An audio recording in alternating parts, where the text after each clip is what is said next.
Hello class, welcome to week 3 of Programming Logic with Python. So this week we're going to be covering conditional statements and loops. So let's get right into it. I have some notes that I do want to cover from questions that I've received about the homework from week 2. So I do want to cover those questions because I felt like they were certain mistakes or certain uh, aspects of people's code that I saw a lot of people make or like use that same piece of code when it wasn't needed. In other cases, you guys were using code that I didn't teach you, such as floor division, which is good. I just forgot to mention it to you guys before week 2, so it was great that you guys either picked it up from the book or maybe Googled it. So either way, great job. So I did want to touch on those topics before I get into this week's topics. So the first topic is the comma versus the plus operator. So I did notice with a few people when they were creating their print statements for week 2's homeworks, you guys were trying to use workarounds. Like, so when you guys were creating your variables and you guys were taking in user input, what you guys were doing was you were putting str before your input and then before obviously like the instructions that you were giving the user. So it was looking something like let's do var equals str input and then please enter your name. So obviously it wasn't exactly like this, but you get the gist. So like a lot of people, what I was seeing was you guys were writing something like this. You guys were writing this str before your input, and then later on, the reasoning I think you guys were doing this was because later on, when you guys were doing your print statement, so like print, you guys were trying to do something like, let's see, so like, the final input is, and then you guys were trying to do something like var, right? And it would work only because this user input is being saved as a string data type, which is fine.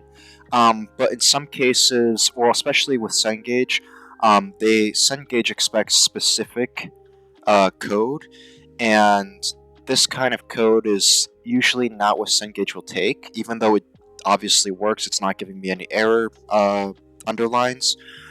So if you want to kind of like write code that Cengage will accept and make your life a little bit easier, I would say take away this str. So just accept user input as you typically would. Obviously, the moment we take str away means that the user could enter in a string or they could enter in numerical numbers. So we do lose a little bit of specific expected input from the user. But now with the print statement, the way you kind of like work around the underline is by, instead of doing a plus sign, just use a comma.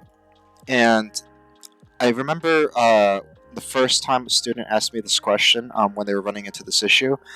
I realized I never taught you guys the comma. So the comma is basically, it separates different, think of them as separating different data types within your print statement. Because as we get later on in the weeks, you guys are going to realize that the print statement we've been using since week 1, is actually a type of function in Python. So functions can accept a variety of parameters inside of them.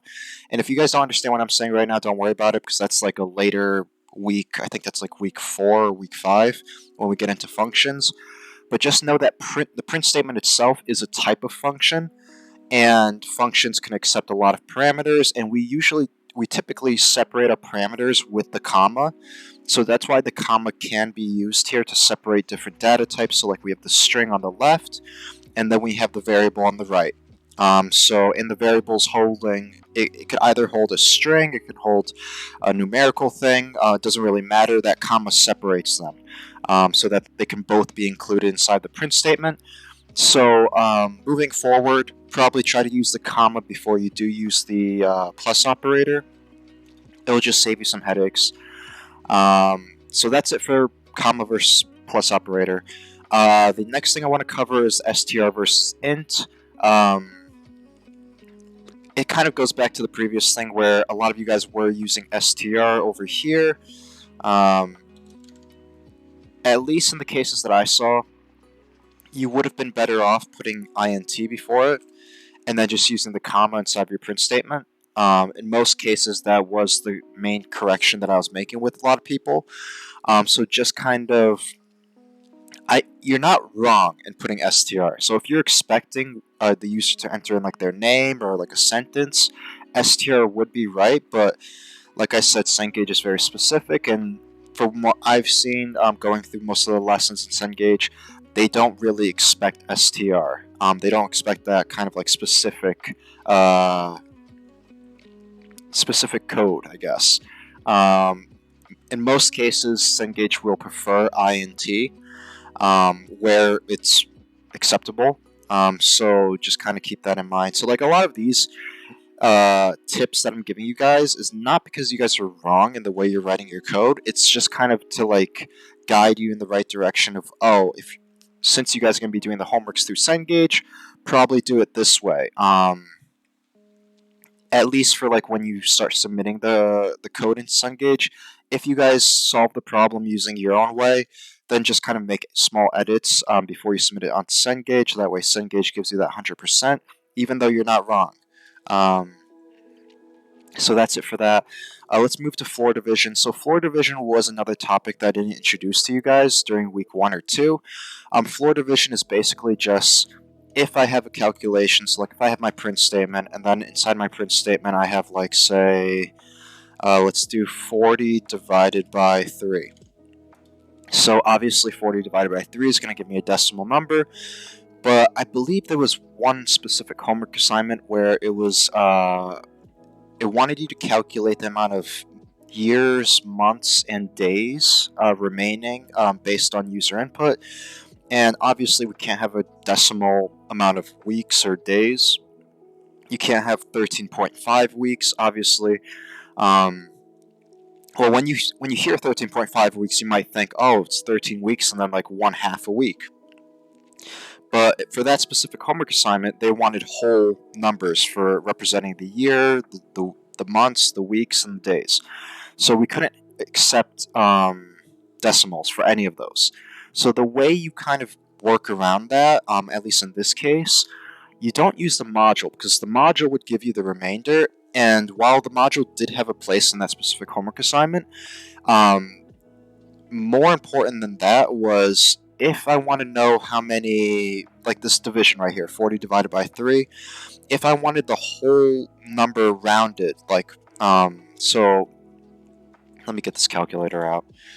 So if I do 40 divided by 3, you guys don't see my calculator. Okay, so it's 13.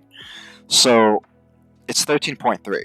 So if I wanted that to round down, I would use floor division. So floor division just rounds down from whatever it is to the nearest whole number. Obviously, that's down. So if it's 14.6, it would still round. If it's 13.6, it would still round to 13. It wouldn't round to 14. So just keep that in mind. So in this case, floor division is done by putting two division signs right next to each other. Kind of like how we do the exponents where it's two multiplication signs next to each other. That's just the difference here. So floor division was the kind of needed operator that we needed to use for that specific homework assignment from week 2. So I'm glad that most of you guys figured that out and you guys were using it. In some cases, you guys were using it in one statement but not in the other statement, so I did make corrections there. But overall, I was just happy that you guys did end up figuring out that you needed to use that operator, even though I didn't specifically tell you guys about it yet. So that's why I just wanted to quickly mention it in this video. So that's it for kind of like covering the small mistakes or small changes of code that I had to do for week 2. I just thought I should mention it at the beginning of this video. So let's get into week 3's content. So conditional statements. So at the end of week 2's video, I did mention that those Boolean statements of true and false and like comparing equations to one another, I told you guys that that was going to be really important moving into week 3, and I kind of want to start right there for week 3's video. So I do have these two conditional statements right here. I'm going to delete all of this. So I do have these two conditional statements right here, and I'm actually going to comment out the rest. So let's just think in other programming language. Let's comment out the rest. Okay. So now that that's all gone, so now if we look at these first two lines. So this first line under conditional statements, I have 1 plus 1 is equal to 2, and that equal sign is not an assignment equal sign because I put two equal signs right next to each other. That just means I'm comparing the two. So the statement on the left of 1 plus 1 is being compared against the numerical number of 2. So 1 plus 1 is obviously 2. So what I'm really comparing here is 2 equal to 2. Yes. Okay.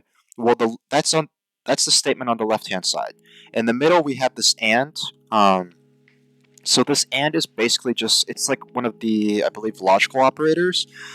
So and is really just comparing the statement on the left with the statement on the right. But and the only way and is going to accept and return a Boolean statement of true is if the statement on the left and on the right return a true result. So the statement on the left is true because 2 is equal to 2. So the statement on the right, we have 2 plus 2 on the left-hand side, and then we have the equal comparison in the middle, and then we have 4 on the right-hand side. So 2 plus 2 is 4. Is 4 equal to 4? Yes. Okay, so both statements on the left and right side of the AND logical operator are true. So the Boolean return here would be true. So that's just one conditional statement.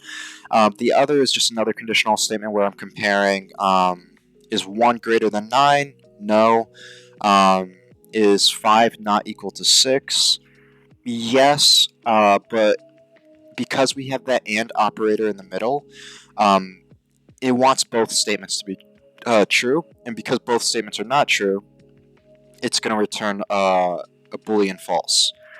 So I just wanted to quickly overview conditional statements with those two examples.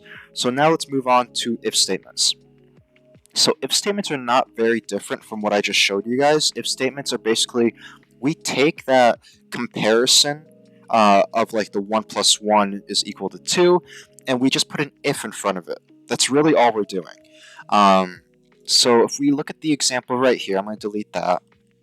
My first example of the if statement, let's comment out all of this. Okay, so my first example of the if statement, I have a variable of num, and I'm giving it a value of 3. So notice I'm assigning it a value of 3 because there's only one equal sign. I'm not comparing them. I'm assigning it.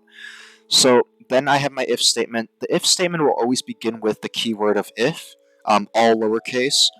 So you go if, and then anything after the if statement is the condition. So the condition is really just those things that we just went over of is 1 plus 1 equal to 2. That's an example of a condition where we're comparing something.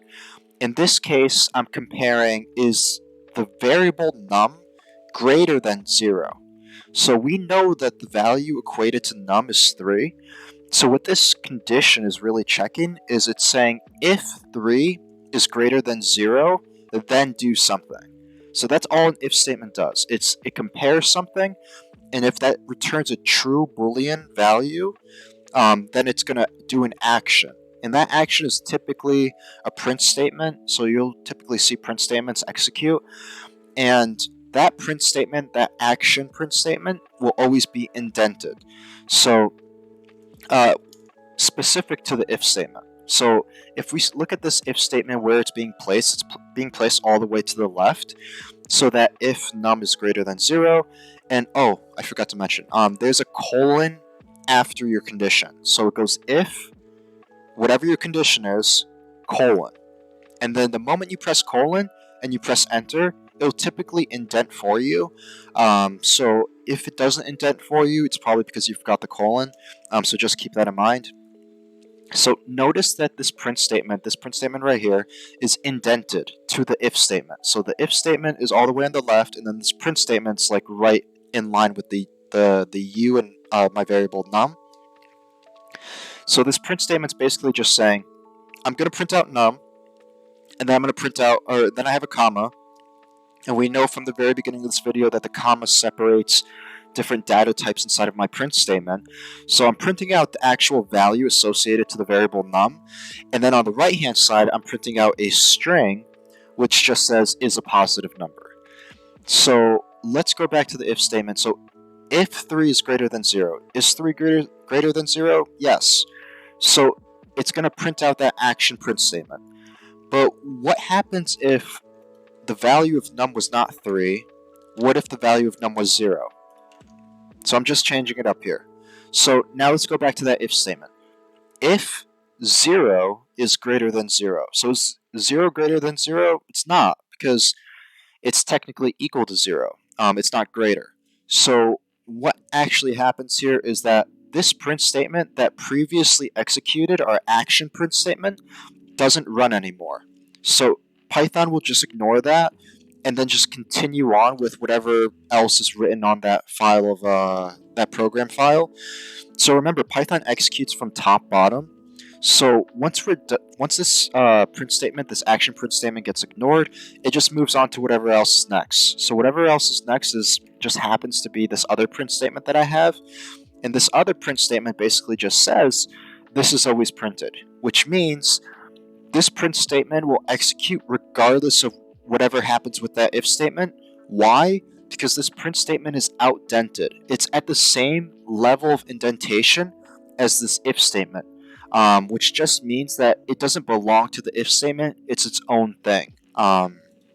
Just know that going back to kind of week one's concept where I briefly mentioned indentation, how it's so important in Python, now we're getting to that point where we're going to start seeing blocks of code. And what I mean by blocks of code is that instead of just single lines of code where typically we had like an if or we had the print statement, we had like variables like num equals 0 up here, and then we have our print statements usually at the same level.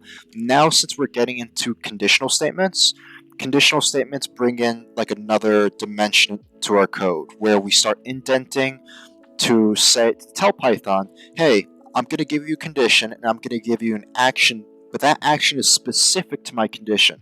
So if my action is not true, then don't run this condition. But if it is true, run that condition. So because the action and the condition are tied together, we refer to that as a block of code. So this right here, these two lines are a block of code, and you can kind of tell too, because if you see this little thing on the left-hand side where my mouse is, I kind of highlighted it. It's like you see that little light right next to the left of the if statement. So what's nice about Visual Studio is that when you start creating blocks of code in Visual Studio, it will kind of like visually tell you, hey, from starting at this if statement and ending at the print statement, that we recognize that as a block of code because we see that you indented. So this is a block of code, like this is one block of code right here. And then this line, even though it's one singular line, this final print statement, it's also technically its own block of code because it just stands on its own.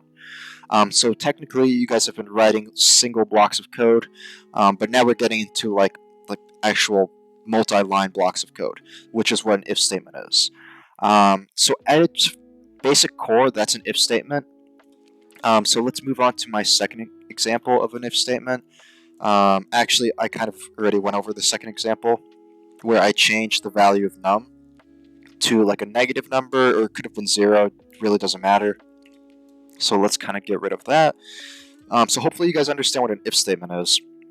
It's just the keyword if, a condition, a colon, and then you press enter, it'll indent for you, and that just means that whatever action you give it there belongs to the if statement. But we saw what happens when the if statement is true. When the if statement is true, it executes its block of code. But when it's not true, nothing happened really. It just kind of finished. Like the if statement just kind of checked the condition, and then it just continued on with whatever else was in that program file. But now, well, actually not yet. We're going to get to that. So we're going to get to the else statement, but I just realized I put something else, the and and the or. So let's get to the and or first. So just hold off on that thought. So the and I kind of went over it at the very beginning where I was checking two different conditions. So, like, I had a statement on the left and I had a statement on the right, and I just put an and in the middle. So, this is just an example of putting that entire example in an if statement. So, right here, I have three variables. I have the variable A, which is 200, has a value of 200, variable B, which has a value of 33, and variable C that has a value of 500. So my if statement is basically saying if A is greater than B and C is greater than A, then do this action, which is this print statement.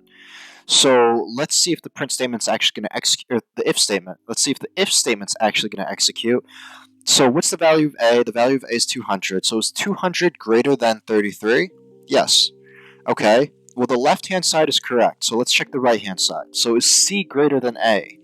Well, is 500 greater than 200? Yes. Okay, so if both conditions are true, because I have that AND operator in the middle, that means this if statement's going to execute.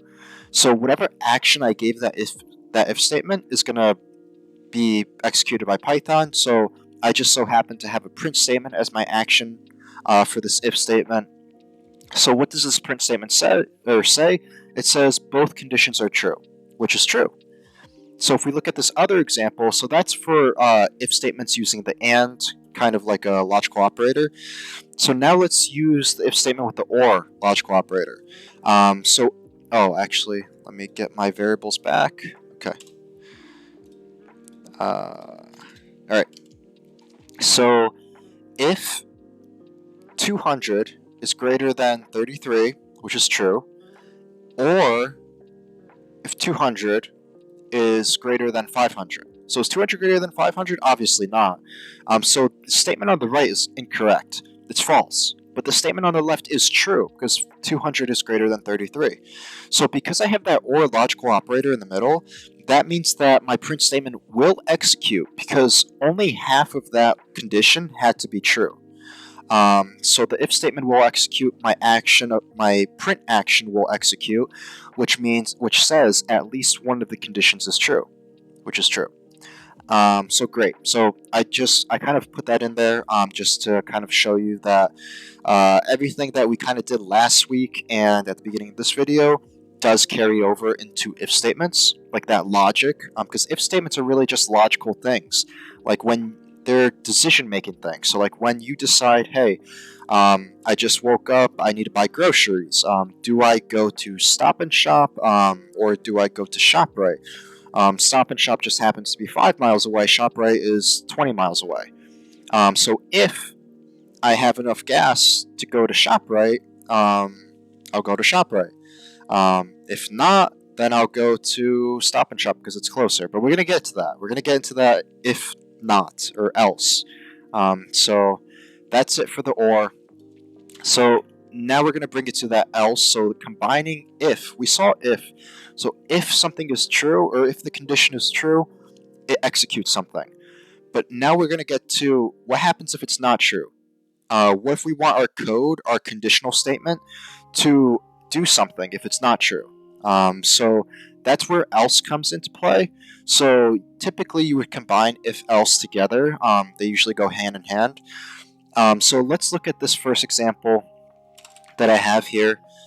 So this example says I have a variable called num. I'm equating it to value of 3, and I'm starting my if statement, just like before. So the if statement doesn't change just because I'm incorporating the else. So the if statement says if 3, because num has the value of 3, if 3 is greater than or equal to 0, which it is, print positive or 0. Because really, any value that I gave num, as long as it's positive or 0, would have been true. Why? Because my operator right here is greater than or equal to. So 0 would technically work as opposed to prior, where I did is 0 greater than 0. It's not true because it's technically equal to, it's not greater than. So what happens when we change the value of num here? So what happens if I change it to, like in the previous example, let's say -1. So in this example, because num now has a value of -1, that if statement will be incorrect because if -1 is greater than or equal to 0, that's not true. -1 is less than 0. So typically in the previous example, nothing would happen. We would just continue with whatever else we had in our file. But in this case, I did include an else statement. So the else statement, think of this as like the catch-all statement. So if something didn't work, else is going to catch everything. It's kind of like a big basket. So like if you play basketball and you shoot a shot and it doesn't go in the basket, what's your catch-all? Where's that ball going to go? It's going to go to the ground. It's going to hit the hardwood. So think of, in that example, the hardwood is your else statement. The ball has to go somewhere. It's going to hit the floor. So think of it like that. So this else statement, because the if statement was not true, the else statement's going to catch all. So it's going to print out negative number, because that's really the only possible solution that wouldn't work in our if statement if the value of num was a negative number. So at its basic core, that's what an else statement is. But we're not done. So we learned about if, we learned about else, but we also have elif. And elif just means, think of elif as kind of like every other possible option that isn't the beginning option or the catch-all option. So like say say you play the lottery, right? And you buy a ticket, you buy like 50 tickets, right? And when they're calling those numbers, you start sorting through your tickets. Okay, this ticket doesn't match. It might have 2 numbers, but the other 3 numbers are incorrect. Your second ticket might have 1 number that's correct and the other numbers are not correct. Your third ticket might have 4 numbers that are correct, but the final number is not correct. I don't know how many numbers are in the lottery, so don't quote me on this. But the point is, you have so many possible outcomes that you have to compare the actual answer to those possible outcomes. That's what the elif really helps you do. So whereas the if statement gives you one option, and then the else statement is your catch-all, the elif is just every other possible option that you could have. So in this elif statement, let me get a value of num here. So let me do variable num equals 4. So let's look at this code. Let me comment out everything else. So my variable's num, I gave it the value 4, and now I'm running this conditional statement. So when I say conditional statement, it's not the same as condition. So conditional statement really just typically means if, elif, else. It encompasses all of it together.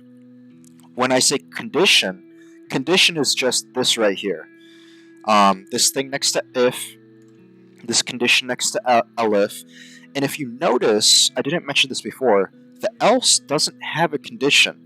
And the reason the else doesn't have a condition, and you can't give it a condition, is because it's the catch-all. It just catches any other possible option. So if you don't want the else to be like a very like super broad catch-all, that's another reason why you would put the more like elifs in the middle, because the elifs can kind of like catch other conditions that you're trying to look for. So let's look at this code. So let's look at the first possible option, so the if statement. So it's always going to start with if, and then every possible option in the middle will be elif, and then it ends with else, always. So the if statement starts if num, and we know the value of num is 4 greater than 0. Yes. Okay, so in this case, the rest of this conditional statements will not execute because it stops at the if statement. Once the if statement was true, everything else doesn't matter. So in this case, it's going to print out positive number. But what happens if I change the value of num to 0? So now we're going to run through this again. So if 0 is greater than 0, okay, we know that's wrong. Because 0 is not greater than 0, it's equal to 0. So let's move on to the elif. Because this is how Python's going to run through code. It's going to check the if statement, then it's going to move on if it's incorrect. So the elif. Elif num, which is 0, equal to 0. So 0 equal to 0? Yes.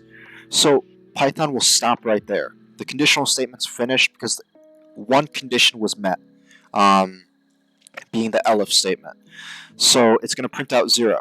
But what happens if we change the value of num one last time? and we give it a negative number. So it's going to go through the if statement. We know -1 is not greater than 0, so that's wrong. So Python's going to move up. It's not going to print out that print statement. It's going to move on to the elif. So the elif is going to say, okay, well, is -1 equal to 0? No, so it's not going to print out the elif's print statement. It's going to move on to the catch-all, which is the else statement. And it's not checking any condition. It's immediately just going to say, okay, well, all the previous options were wrong, so I'm not gonna even check a condition anymore. I'm just gonna give you whatever this print statement says. And what this print statement says is negative number, because that's the only possible option. We already checked to see if it's a positive number in the if statement, and we checked to see if it was equal to 0. So the only possible option is negative number. So at its core, that's the if, elif, else. So I do have one more example for you guys. For if, elif, else. It's this example. It's a little bit longer, just to show you that you can have more than one elif statement. It doesn't just have to be one. You don't have to do if, elif, else. Just always one if, a bunch of elifs, and then one else. It's typically how you would write it. Now, there was one student in week. I think they were doing week 3's homework. They were ahead. Who was writing this code, and they just so happened to have their code work with a series of just if statements. And I think they had one elif statement. That's going to work. It's not technically wrong, but it's not how you would want to write your code. Because the if statement, like I said, is usually reserved for the first possible option. But like I think I mentioned in the week 1's video, there's a lot of creative ways of writing your code, and you're going to see that there's a lot of different ways to get to the same output. It's really up to the way the coder prefers to write their code, but the standard is this. So it's always good to be creative, but don't try to get too far from the standard. Play with how things are typically meant to be.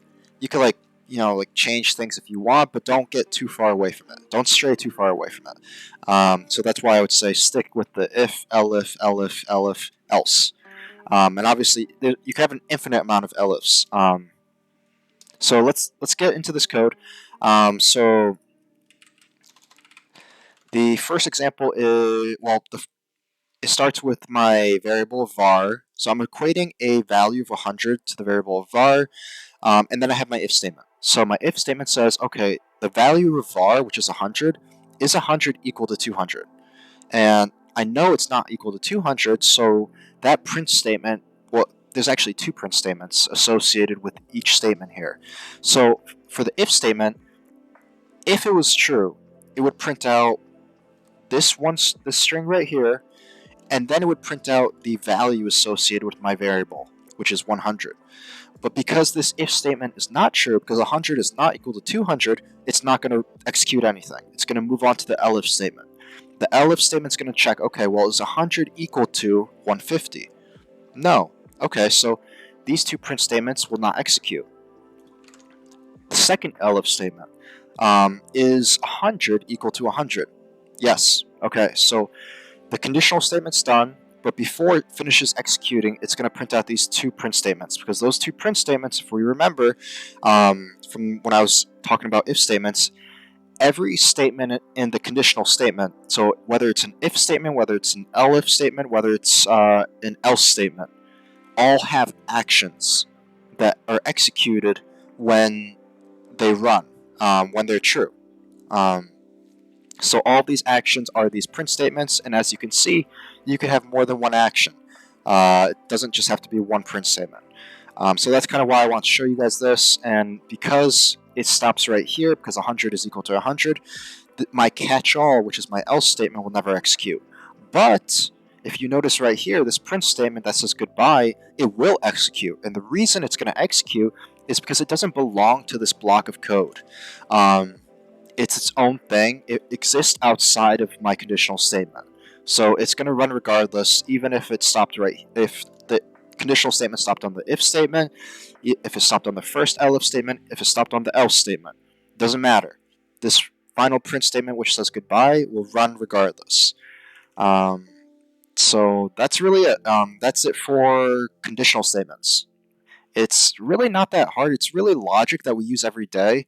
Um, if you're feeling lazy, oh, should I go do the laundry or should I just be lazy and do it tomorrow?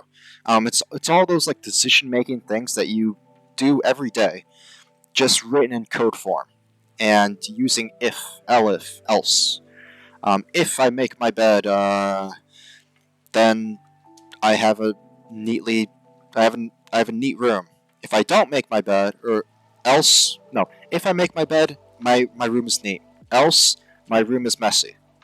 Just taking regular everyday logic into code, and just putting if, elif, else, in front of it. It's really all you're doing. So since we're done with conditional statements, you're going to see conditional statements a lot. So we're not done with them. I'm just done kind of like overviewing them. Let's get into loops. So loops are things that you're also going to see a lot. They're a little bit different, but they follow kind of not the same logic, but they do require a little bit of abstract thinking. So let's get into this.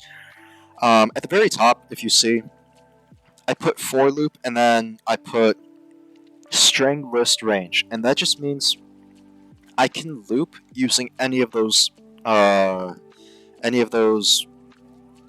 items, objects. I think objects is best. And the reason I say objects is because everything in Python is technically an object. Even though a string would typically be stored inside of a variable, that variable is technically an object. A list can be stored inside of a variable, that variable is technically an object. A range stored inside a variable, the variable is technically an object. We'll get into that in later weeks, object-oriented programming. But for now, just know that we can loop through a string, we can loop through a list, and we can loop through a range. I'm going to show you each one. So at the very beginning, even though we kind of only briefly gone over lists last week, we're going to briefly touch on it this week as well, even though it's not list week yet, which I think that's like 2 weeks from now or 1 week from now, I forget.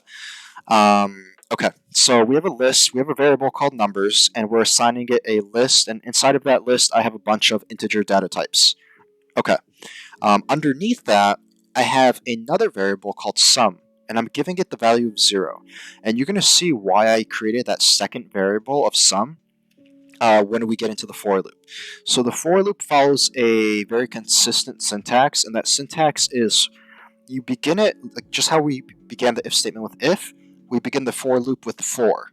So very straightforward there, and it's going to change its color to blue.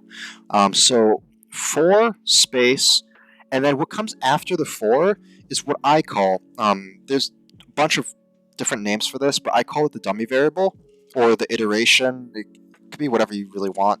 The iteration variable, the dummy variable, it doesn't. So the only reason I call it that, the reason I call it the dummy variable is because we never declare it prior. We say, okay, I want to call it val in this case. I never told Python, hey, I'm creating this variable val and val has this value. No, I'm just mentioning val just out of nowhere. And the reason I'm allowed to do that is because Python is just, when we write our for loop, it's expecting a placeholder there. And that placeholder is going to serve a very important purpose, which I'll get into in a second. And then after that, we have another keyword. So for is your first keyword, and then in is your second keyword. For and in will always be consistent. So those will never change. The only words that will change in this for statement right here is val and numbers. So val is your dummy variable, and then numbers is whatever you're looping through. So in this case, numbers stores a list, and that list is up here. So basically what I'm telling Python by saying for val in numbers, I'm saying for a dummy variable, just stay with me, dummy variable in this list of numbers, and then I'm going to give it an action. So inside just like a if statement has an action, a for statement has an action that's indented. And what's indented in this case is sum equals sum plus val. And if you guys remember, I think it was week 1. Remember I told you guys about how we can do that plus equals shortcut? I'm basically just doing it here. So if I just did sum plus equals val, it's the same thing. But I wrote it out only so you guys can actually visually see what's actually happening. So we know that the value of sum is 0. So what am I actually doing here? So I'm adding val to 0. What is val? Well, val is that dummy variable, and it's supposedly supposed to loop through my list of numbers. So what's actually happening here, so yeah, I'll kind of like actually explain it. So what's actually happening here is every time this for loop loops through this list, like the so the way a loop works when you're going through a list is this dummy variable represents each member of the list.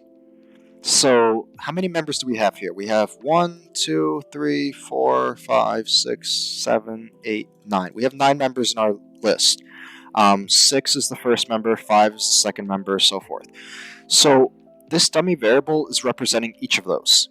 You could kind of think of it as like the index position as well. So like it's always going to start at the first index. So when I'm looping this, it's really just going to say, okay, for index 0 in the list of numbers, and then it's going to say, okay, well, sum equals 0. Okay, well, variable sum equals 0 plus 6. So sum now has a new value. Sum has the value of 6. But that's only one iteration of this loop. The, the purpose of a loop is to have an action be repeated multiple times. So this loop will not end on the first iteration. So val had a value of 6 the very first time, because remember, val is representing index position 0.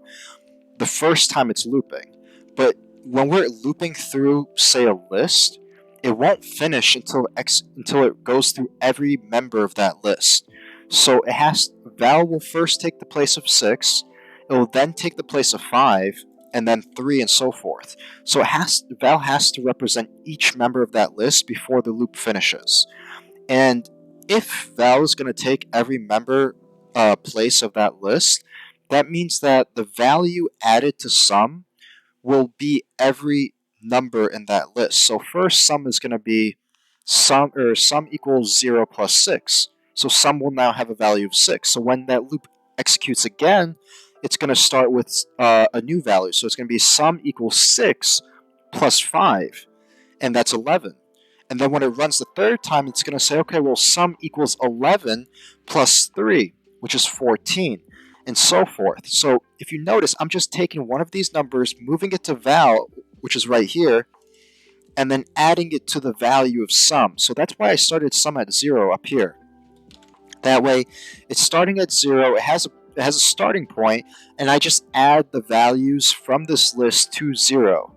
That way I'm not changing the total value of all of these added together by putting like 1 or something else for sum. I'm just starting at 0 and just adding all of the members or the numbers from my list to the value of sum.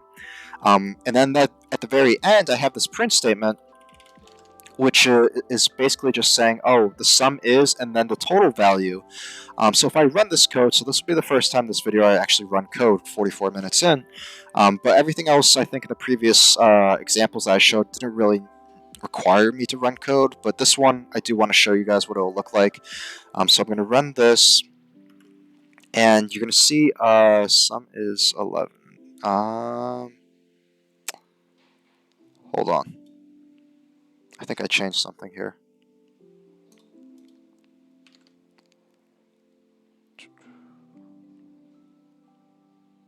Val and numbers.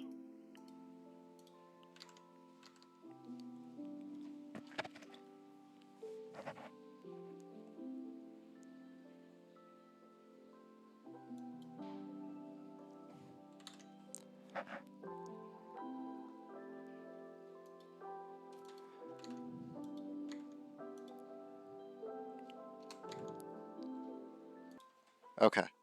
Um, my mistake.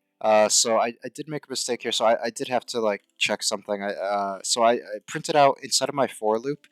I did include this other line that says print val because I just wanted to see what was actually being looped through. So if I run this again, I just wanted to double check that it was actually looping through the entire list, which it is. It's starting at 6, it's looping all the way through 11, and before it prints out that value of 653, it's actually adding it to sum. But the mistake I made was on this final print statement, which I'm going to show you guys again, this print line right here, I was printing out val, and val was just taking the value of the last number in my list, which was 11. So that's why you guys saw I was really confused. I was like, wait, but I had to change the variable. I didn't want to print out val. I wanted to print out sum because that's kind of the whole point. I was adding every val value to the variable of sum, so I could get that big number. So when I actually run this code, as you guys will see again, that final line that you guys see, the sum is 48. That's what I wanted. So that's just a typing error that I made, confusing the variables. So yeah, it does work. I wasn't wrong. It did kind of catch me there for a second though.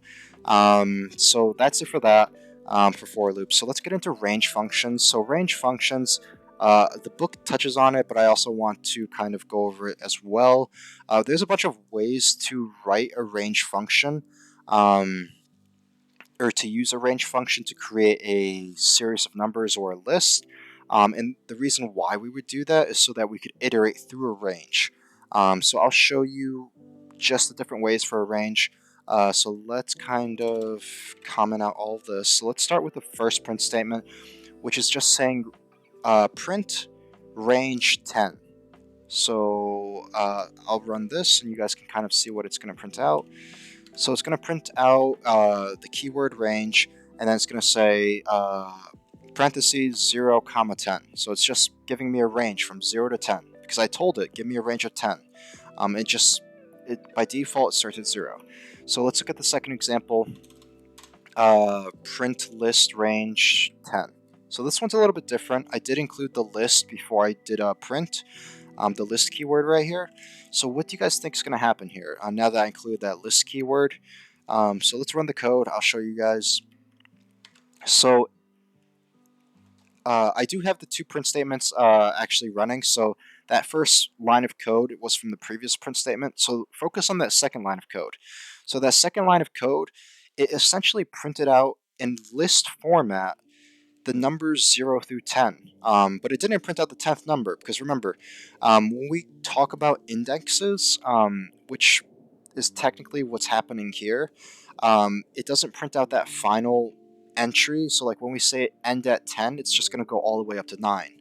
But you might be saying, okay, well, for the previous example, why didn't it just say 0, 9? Well, it's because we didn't tell Python to place those values, those index values, somewhere. We just said, hey, just give me the range, which is why it didn't take away 10. But the moment we tell it, hey, put all those values inside of a list, at that point, all those values inside the list have to take up an index position. And because they take up an index position and the index starts at 0, value 0 will start at index 0, and value 10 will stop at value 9 will stop at index 10. No, value, yeah, something like, I'm getting confused, but you guys get the point. So that's it for that example. So let's go to the third example. I'm actually going to get rid of these two, and let's run this. So the difference here is that instead of giving it just one number inside of the range, which was 10, now I'm saying, okay, well, go from index position 2. So like start at index position 2 and then end at index position 8. So this should give me a list of 2 through 7, which it does. Why? Because I'm telling it start the list at 2, end at index position 8, or index position 8, which is just gonna mean that it ends at value 7. Yeah. Uh, yeah, I'm starting to confuse myself now. But yeah, so that's that. And then the third example is just actually, let me get the other ones back, just so that you guys can see all of the different ways of using range. So these are the 4 different ways of using range. I'm gonna just print out all of them just so you guys can see how they're all different. So yeah, the third example was I gave it 3 kind of arguments. So I'll just give you guys a second to look at this. You guys can pause the video if you guys want.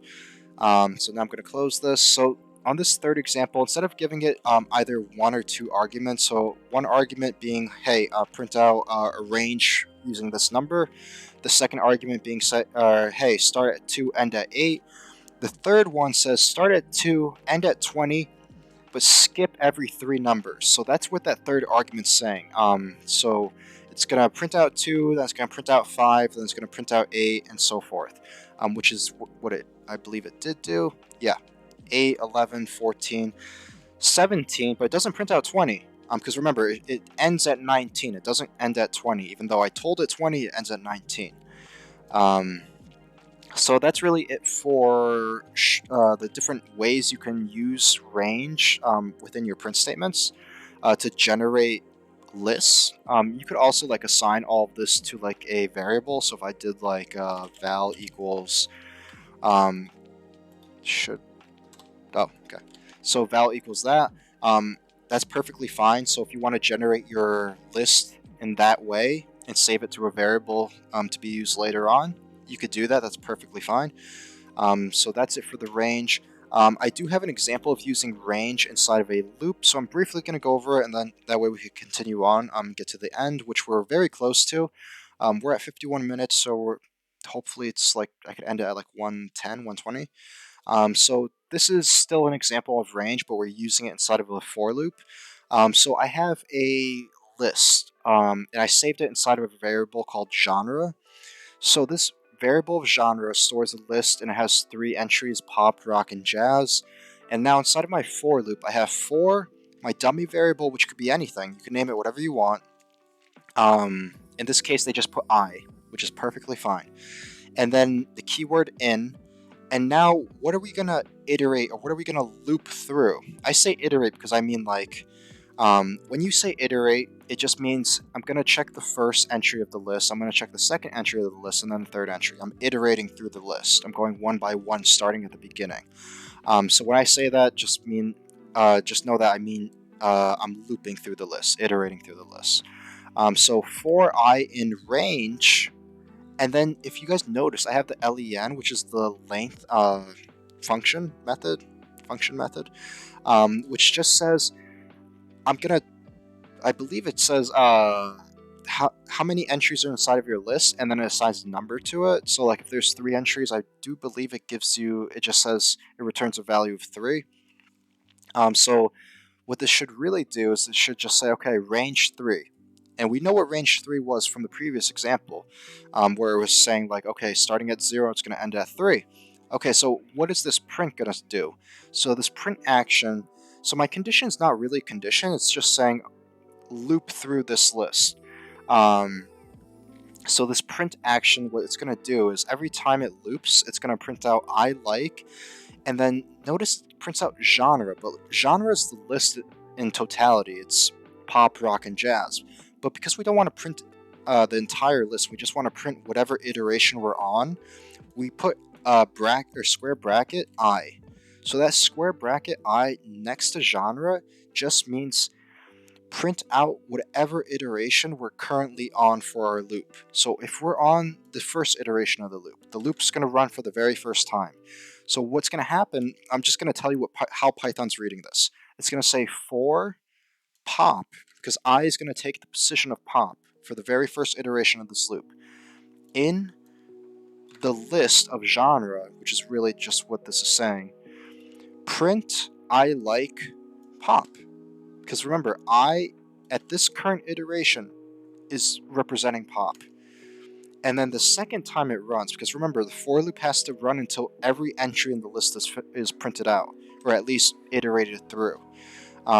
Then for is going to say for, Now I takes the position of rock, so it's going to say for rock in the list of genre, print I like rock, and then so forth. For jazz, this is the third iteration, in list genre, print I like jazz, and then it will finish.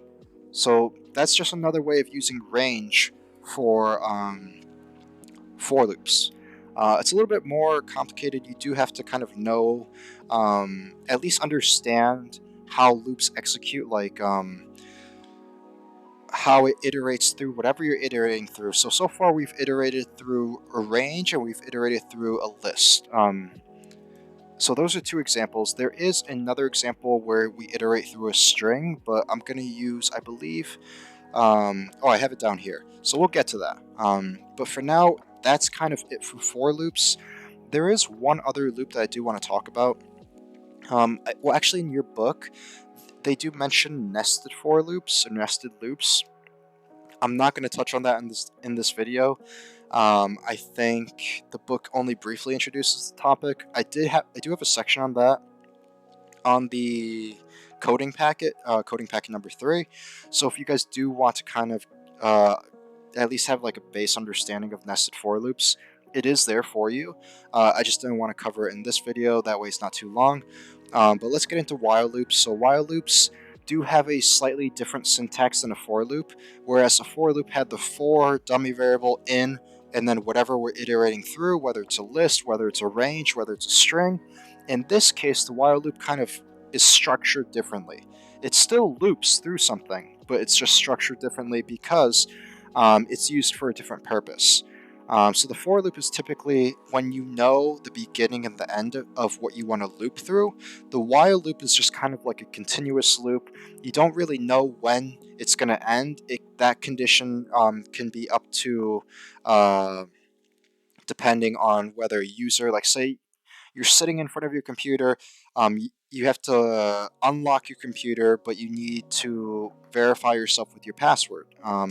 And say you forgot your password, so you're just entering in a bunch of passwords that you use across other accounts.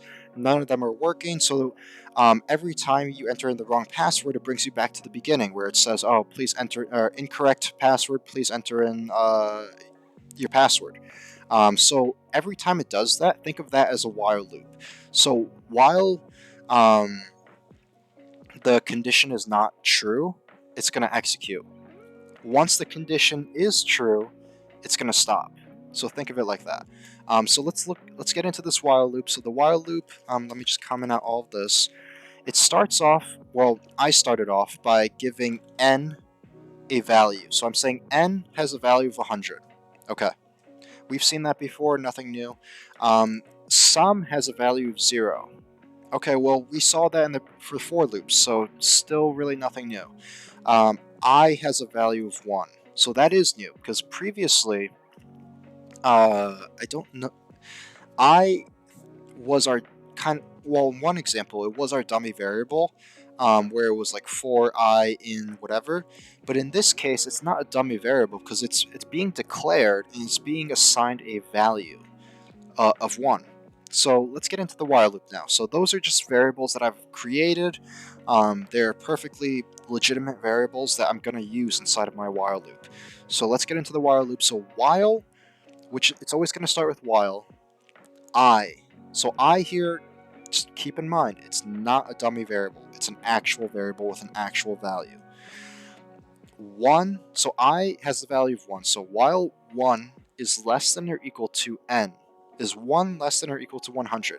Yes. So because that condition was true, this while loop is going to start. It's going to execute. And it's going to execute everything that's in the middle, or that's inside of it, that's indented. So the first thing it's going to do is it's going to say sum equals sum plus I. So remember, I is 1 at this very moment, this first time it's looping. Okay, so sum now has a value of 1. Let's move on to that second line. So I equals I plus 1. So what's happening here is I'm updating my loop. That way, well, you won't always see this, but if you do see like a counter, that means that the person who wrote the code knows what they're doing. Because if I didn't have this counter, what would happen is this loop would run infinite, or like an infinite amount of times, because the condition will always be true. Is 1 always less than 100? Yes. So it's always going to add 1 to sum. So sum is going to go all the way until infinity. If I didn't have the second line of code, which is my update counter. So this update counter is basically just like my kind of fail-safe to make sure that my loop eventually finishes. That way my computer doesn't explode. So what this line of code is really doing is it's saying, okay, well, once you add 1 to sum for the first time you're running this while loop, add 1 to I. So I will no longer have the value of 1, which it has up here, and which it had the very first time it ran this while loop. It's now going to have a value of 2 the second time it runs this loop. Why? Because I'm adding 1 to I, and then I'm assigning that to I. So now the second time, because remember this while loop's gonna it's gonna check the condition and then it's gonna run. So now I has the value of 2. Is 2 less than 100? Yes. So it's gonna add sum, which is already 1. Sum equals 1 plus 2. So sum now has a value of 3. And then it's gonna add 1 to 2. Yeah, because I is 2. So it's gonna be 3. And so forth. So it's going to basically keep on going until it reaches 100. And once I has a value of 100, it's going to say, okay, well, is while 100 or while 100 is less than or equal to 100, which is true. Okay, so 101. So once it reaches 101, then it's going to stop because 101 is not less than or equal to 100. It's greater than 100. So yeah, so. This final print statement exists outside of the while loop, and you guys obviously know that because it's not indented at the level of these two lines. It's indented at the level of the while loop line. So that's just printing out the sum, because we don't want it to print out the sum every time it executes. We just want it to print out sum when it's done with... When I reaches 100, that's when we're going to print out sum. So that's it. The while loop is used, like I said, when you don't really know when the loop is going to end. So like in this case, I didn't know when the loop was going to end, but I kind of forced it to end eventually with this update counter. So when you do use the while loop, do make sure you have an update counter or at least something else to break the loop, or else it's just going to run forever. For the for loop, typically you don't run into that issue because you usually give it a distinct beginning and end, because you're iterating through something. You're iterating through a list, you're iterating through a range, you're iterating through a string. Those usually have beginning and ends. So yeah. So that's it for the while loop. So I did mention breaking a loop. Obviously you could break the loop as you saw with a counter for the while loop. But what if we wanted to break a for loop or a while loop? Either or. Because like say we give the for loop a list to iterate through, but we don't want it to iterate through the entire list. We just want it to iterate through the list up to a certain point. In that case, we would use one of these like stoppers. I do believe there's like there's a better word for that. You can call it whatever you want. There's 3 different kinds of ways of doing it, but the main way is using what we call the break statement. So the break statement does what it says it's doing. It breaks the loop when you tell it to break it. So let's look at this for loop. So this for loop, like I said, it typically has a beginning and end. That's why you use a for loop. But in this case, we want to break it at a specific point. We don't want it to finish the entire loop. So the beginning of this for loop says for val, so val is my dummy variable, in string. And yes, this is valid. You guys haven't seen this yet, but it's valid to just literally write a string inside of quotation marks, and that becomes what you're iterating through. You're iterating through, in this case, every letter in that word string. So it's gonna, the first time this for loop executes, it's gonna print out S, then it's gonna print out T, then R, so forth.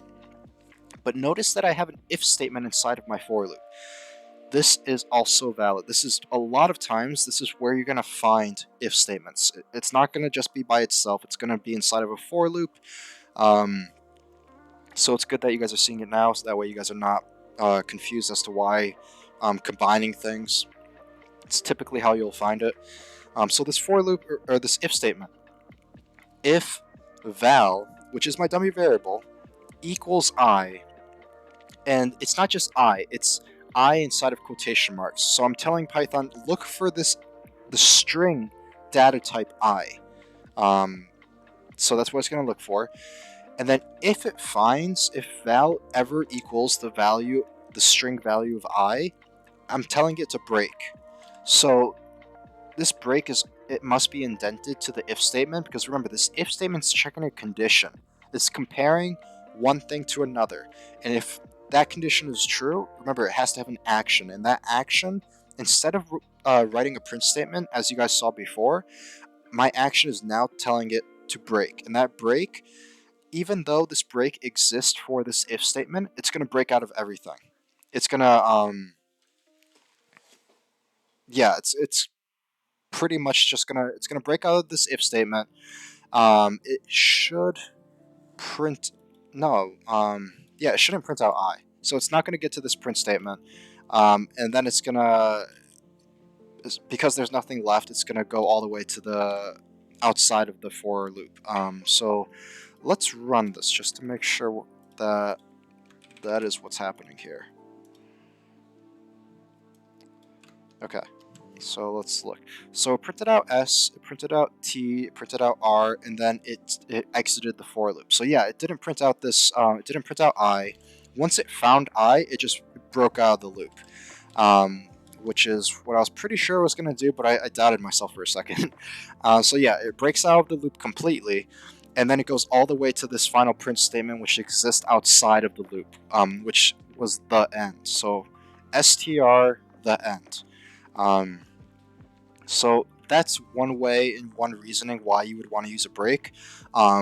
Just to say, like, hey, loop through something. I know I gave you a beginning and end, so it's not an infinite loop, but just stop at this certain point, because I'm looking only for this certain point. That could be one reasoning for why you want to use a break statement. You could also use break statements within while loops, so it could be useful there to like break it if you want. So that's the break statement. Let's move on to Python continue. So the continue statement is another statement that we could use. It doesn't necessarily end your loop, but it kind of like, it skips something. So think of it as like the skipping statement. So let's look at this for loop. So we have for val in string. So that hasn't changed from the previous example. We still have that if statement, which says if val is equal to I. So that hasn't changed either. And then we have continue. So instead of break, we have continue. So because I told you the continue statement is like the skip statement, there's no skip statement. I'm just saying it skips something.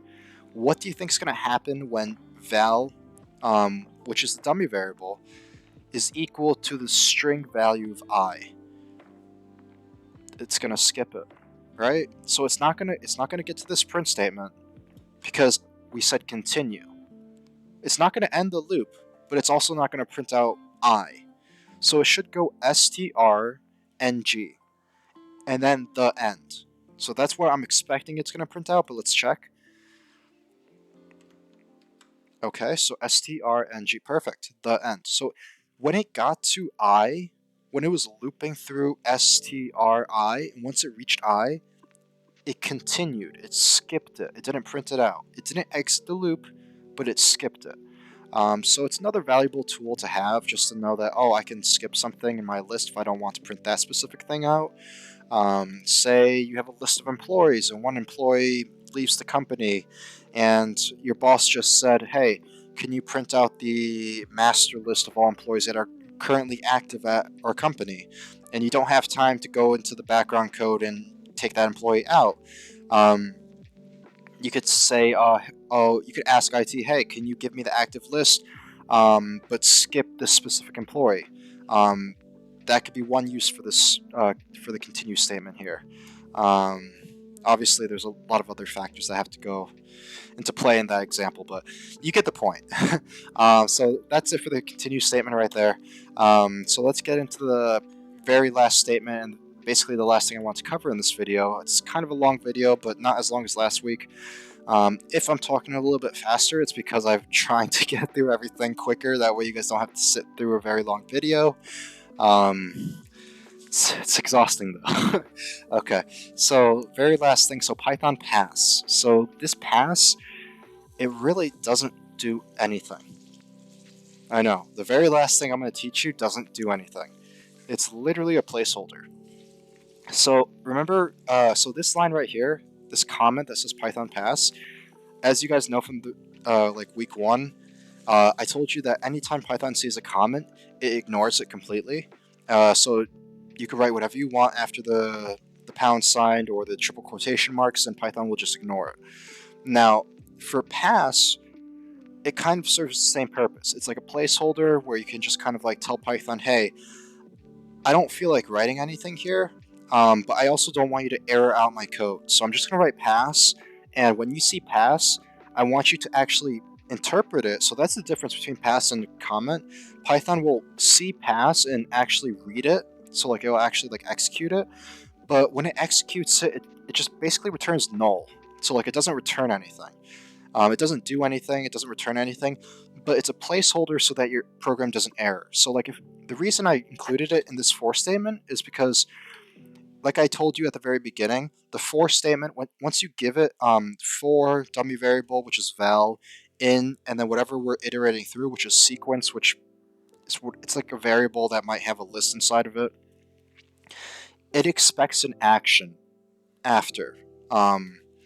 But because I'm not giving it an action, that's why it's giving me this red underline. And if I try to run this code, it's just going to error out on me. So say you're in the middle of writing code and you've been writing like 74 for loops throughout the day, and you're tired, you're close to the end of your shift, and time's up. So like it's 6 o'clock, time to go home, but you have this for loop that you have on your program file, but you don't want to leave it like that, because like say your boss looks at it and then he's gonna see that error and he's gonna send you an email and be like, hey, you left this error in our code and now it's causing problems. So a way to bypass that is just to include the keyword pass, and by putting pass, it doesn't mean that this loop does anything, but it doesn't mean that it's going to cause problems down the line. It's just like an empty loop. Yeah, that's essentially what it is. It's an empty loop that's unfinished. We can get back to it later, but for now it's unfinished. If it is finished, and if that's all you wanted it to do, that's also fine. Python will not cause any problems if you just include pass like that. That's really all it is, and that's it. That's really all I want to talk about this video. A lot of information that I kind of like sped through, but hopefully you guys got it. I just wanted to introduce conditional statements, loops, briefly go over stuff from last week, and the range function. I think that was it. But yeah, that's pretty much it. So for this week, for week 3, as you guys go through the homeworks, just like last week and the previous week, if you guys have questions, feel free to email me. Feel free to contact me through Slack. I typically get back as within like it depends, but I try to get back relatively quick. So one thing I will ask is, when you guys do ask me questions, and a lot of you guys have been doing that, been doing this, so great job. But for those who might be like first time question people, ask me a question and then include like a screenshot of your current code. That way I can kind of like see where you're currently at and then make adjustments to your code based on whatever you're asking me. Like, oh, this line isn't running, or Cengage is not, even though my code runs perfectly in Visual Studio, when I put it in Cengage, it's not working. Here's my code. So if you do that, it makes my life a lot easier. So I could just look at the code, look at what you're saying, and then respond a lot quicker. That's typically the format that I expect when you guys ask me questions. I do know that I haven't really mentioned it, but I just want to mention it in this video. So yeah, that's pretty much it for week 3. Uh, Good luck on the homeworks, and I'll see you guys in week 4.